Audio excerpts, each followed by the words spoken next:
Hello friends, നമസ്കാരം. Umm ബ്ലോഗിലേക്ക് എല്ലാവർക്കും സ്വാഗതം. എന്താണ് എല്ലാവരുടെ വിശേഷം? സുഖമല്ലേ എല്ലാവർക്കും? അപ്പം നമുക്കിന്ന് വെറൈറ്റി ആയിട്ടുള്ള ഞണ്ട് കപ്പ ലോലിപോപ്പ് ഉണ്ടാക്കാം അല്ലേ? അതിന് ഞാനിവിടെ ഞണ്ട് എടുത്തിട്ടുണ്ട്. അപ്പോൾ ഞാൻ ചെറിയ ഞണ്ടാണ് കേട്ടോ ഇതിന് വേണ്ടിയിട്ട് എടുത്തിട്ടുള്ളത്. പിന്നെ ഒരു ചീനച്ചട്ടി അടുപ്പത്ത് വെച്ച് അതിലേക്ക് കുറച്ച് വെളിച്ചെണ്ണ ഒഴിച്ച് കൊടുക്കുന്നുണ്ട്.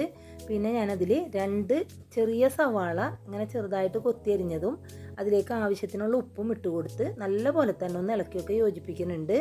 അപ്പോൾ നമ്മുടെ സവാള ഒന്ന് ചെറുതായിട്ട് വാടി വരട്ടെ കേട്ടോ. ഭയങ്കരമായിട്ട് മൂപ്പിച്ചൊന്നും എടുക്കണില്ല.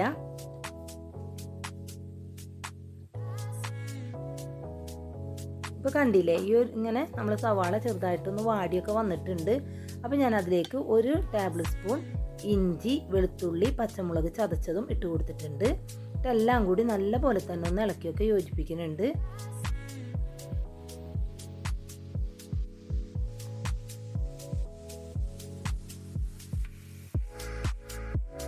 അതും നല്ല പോലെ തന്നെ ആയി വന്നതിന് ശേഷം അതിലേക്ക് 1/2 ടീസ്പൂൺ മുളക് പൊടിയും 1/4 ടീസ്പൂൺ മഞ്ഞൾപ്പൊടിയും 1/4 ടീസ്പൂൺ ഗരം മസാലപ്പൊടിയും ഇട്ട് കൊടുത്തിട്ട് എല്ലാം കൂടി നല്ല പോലെ തന്നെ ഒന്ന് ഇളക്കിയൊക്കെ യോജിപ്പിച്ചിട്ടുണ്ട്.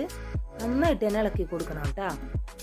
പിന്നെ ഞാനിതിലേക്ക് ഒരു 1/4 ടീസ്പൂൺ കുരുമുളക് പൊടിയും കൂടി ഇട്ട് കൊടുക്കുന്നുണ്ട്. എല്ലാം കൂടി നല്ല പോലെ തന്നെ ഒന്ന് മൂത്ത് വരട്ടെ കേട്ടോ. അതും നന്നായിട്ട് മൂത്ത് വന്നിട്ടുണ്ട്. അപ്പോൾ നമ്മളെടുത്ത ഞണ്ടുണ്ടല്ലോ, നല്ല പോലെ തന്നെ കഴുകി വൃത്തിയാക്കി അതിനെ ഞാൻ ചെറിയ കഷ്ണങ്ങളാക്കിയിട്ട് ഇങ്ങനെ അരിഞ്ഞെടുത്തിട്ടുണ്ട്. പിന്നെ അതിൻ്റെ കാലമൊക്കെ ഉണ്ടാകുമല്ലോ, അപ്പോൾ അത് ഞാനിങ്ങനെ ചെറിയ അമ്മിയുടെ ഇതുണ്ടല്ലോ, അമ്മിക്കുള്ള അത് വെച്ചിട്ട് ചതച്ച് അതിൻ്റെ മാംസം മാത്രം ഞാൻ എടുത്തിട്ടുണ്ട് കേട്ടോ. പിന്നെ അത് നല്ല പോലെ ഒന്ന് വേവിച്ചെടുക്കണ്ടേ, നമ്മൾ വേവിച്ചിട്ടില്ലല്ലോ അതിൽ, ഒട്ടും വെള്ളമൊന്നും ചേർക്കാണ്ട് തന്നെ ഞാനൊന്ന് അടച്ച് മൂടി വെച്ചിട്ടുണ്ട്. ഒരു 5 മിനിറ്റൊക്കെ ആയപ്പോൾ അത് നല്ല പോലെ തന്നെ ആയി വന്നിട്ടുണ്ട് കേട്ടോ. ഞാൻ 1-2 പ്രാവശ്യം മൂടി തുറന്ന് ഇളക്കിയൊക്കെ നോക്കിയിട്ടുണ്ടായിരുന്നു. നല്ല മണമൊക്കെ വരണുണ്ട്, നല്ല പോലെ ആയിട്ടുണ്ട് കേട്ടോ. പിന്നെ ഞാനൊരു പകുതി കപ്പ ഉപ്പിട്ട് പുഴുങ്ങിയിട്ട് ചെറുതായിട്ടൊന്ന് ഉടച്ചെടുത്തിട്ടുണ്ട്. പിന്നെ ഒരു ചെറിയ ഉരുളക്കിഴങ്ങും പുഴുങ്ങിയിട്ട് ഉടച്ചിട്ട് അതിലേക്ക് ഇട്ട് കൊടുത്തിട്ടുണ്ട്. ഇനി എല്ലാം കൂടി നല്ല പോലെ തന്നെ ഒന്ന് ഇളക്കിയൊക്കെ യോജിപ്പിക്കണം കേട്ടോ. അപ്പോൾ നമ്മളുടെ കപ്പ അധികം ഉടച്ചെടുക്കണ്ട, ഒരു ചെറിയ ചെറിയ നമുക്ക് കടിക്കാൻ കിട്ടുന്ന ഭാഗത്തിൽ ചെറിയ കഷ്ണങ്ങളായിട്ട് അതിൽ കിടന്നോട്ടെ കേട്ടോ. ഇനി എല്ലാം കൂടി നല്ലപോലെ ഇളക്കിയൊക്കെ യോജിപ്പിച്ചിട്ടുണ്ട്. ഈ സമയത്ത് ഉപ്പൊക്കെ ഒന്ന് നോക്കണം കേട്ടോ. അപ്പോൾ ഉപ്പ് വേണമെന്നുണ്ടെങ്കിൽ ഇട്ട് കൊടുക്കണം. എല്ലാം കൂടി നല്ലപോലെ ഇളക്കിയൊക്കെ യോജിപ്പിച്ചിട്ടുണ്ട്. ഇനി ഇതിലേക്ക് കുറച്ച് പുതിനയിലയും വേപ്പിലയും മല്ലിയിലയൊക്കെ ഇട്ട് കൊടുത്തിട്ടുണ്ട്. ഇനി എല്ലാം കൂടി നല്ല പോലെ തന്നെ ഒന്ന് ഇളക്കിയൊക്കെ യോജിപ്പിച്ചിട്ടുണ്ട്. അപ്പോൾ ഞാൻ തീ ഓഫ് ചെയ്തിട്ടുണ്ട് കേട്ടോ. ഇനി ചൂടാറിയതിന് ശേഷം കണ്ടില്ലേ, ഇതേപോലെ ഒരു നെല്ലിക്ക വലുപ്പത്തിൽ ഒരേ ബോളുകളാക്കി നമുക്ക് എടുക്കാം കേട്ടോ. ഈ കയ്യിലിട്ടിട്ട് ഇങ്ങനെ ഉരുട്ടി എടുക്കുന്നുണ്ട്. ഞാനതൊരു പാത്രത്തിലേക്ക് വെക്കുന്നുണ്ട് കേട്ടോ. ഇത് നെല്ലിക്ക വലുപ്പത്തിൽ എടുത്തിട്ട് നന്നായിട്ട് തന്നെ ഉരുട്ടി എടുക്കുന്നുണ്ട്.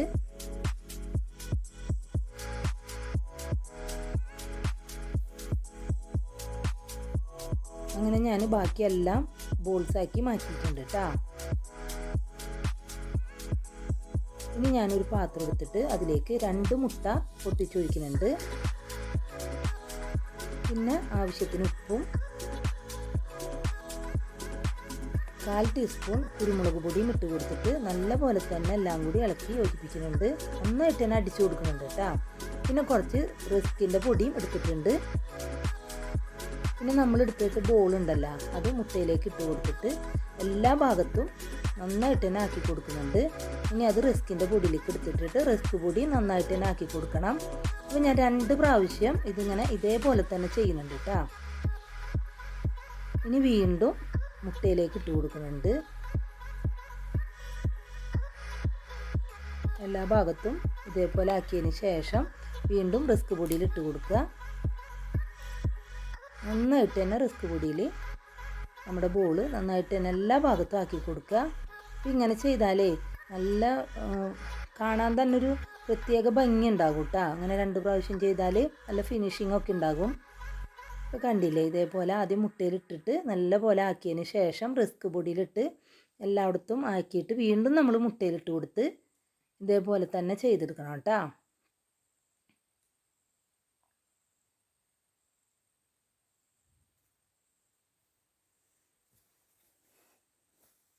ഇപ്പം ഞാൻ ബാക്കിയുള്ള എല്ലാ ബോളുകളും ഇതേപോലെ ചെയ്തെടുത്തിട്ടുണ്ട്. ഇനി ഒരു ചീനച്ചട്ടി അടുപ്പത്ത് വെച്ച് നല്ലപോലെ ചൂടായി വന്നപ്പോൾ അതിലേക്ക് വെളിച്ചെണ്ണ ഒഴിച്ചു കൊടുത്തിട്ടുണ്ട്. വെളിച്ചെണ്ണ നല്ലപോലെ ചൂടായപ്പോൾ നമ്മൾ എടുത്ത് വെച്ച ബോളുണ്ടല്ലോ അത് ഓരോന്നായിട്ട് ഇട്ട് കൊടുത്തിട്ടുണ്ട്. അപ്പം ഞാൻ തീ ഒന്ന് കുറച്ച് വെച്ചിട്ടുണ്ട് ഈ സമയത്ത്. ഇനി ഒന്ന് തിരിച്ചും മറിച്ചു വിട്ടിട്ട് നല്ലപോലെ മുരിയും കൊണ്ട് കോരിയെടുക്കാം കേട്ടോ നമുക്ക്. അപ്പോൾ ബാക്കിയുള്ള ബോളുകളും ഞാൻ ഇതേപോലെ തന്നെ ഇട്ട് കൊടുത്തിട്ടുണ്ട്.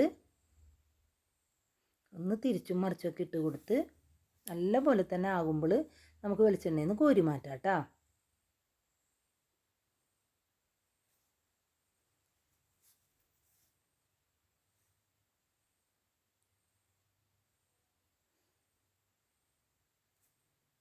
അപ്പം അങ്ങനെ ഞാൻ ബാക്കിയുള്ള എല്ലാ ബോളുകളും ഇതേപോലെ തന്നെ കോരി എടുത്തിട്ടുണ്ട്.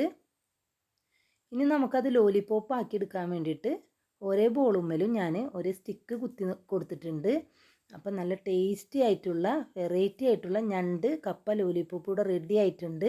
അപ്പോൾ നിങ്ങളെല്ലാവരും വീട്ടിൽ ഞണ്ടൊക്കെ കിട്ടുമ്പോൾ ഇതേപോലെ ചെയ്ത് നോക്കണം. എന്നിട്ട് ഇതിൻ്റെ അഭിപ്രായം കമൻറ്റിലൂടെ എന്നെ അറിയിക്കുകയും വേണം. പിന്നെ എൻ്റെ ചാനൽ ആദ്യമായിട്ട് കാണുന്നവരാണെങ്കിൽ എന്നെ സബ്സ്ക്രൈബ് ചെയ്യാനും ലൈക്ക് ചെയ്യാനും ഷെയർ ചെയ്യാനും മറക്കരുത്. എന്നെ സപ്പോർട്ട് ചെയ്യണേ. അടുത്തൊരു വീഡിയോ ആയിട്ട് ഞാൻ വരുന്നതാണ്. എൻ്റെ വീഡിയോ കാണുന്ന എല്ലാവർക്കും നന്ദി, നമസ്കാരം.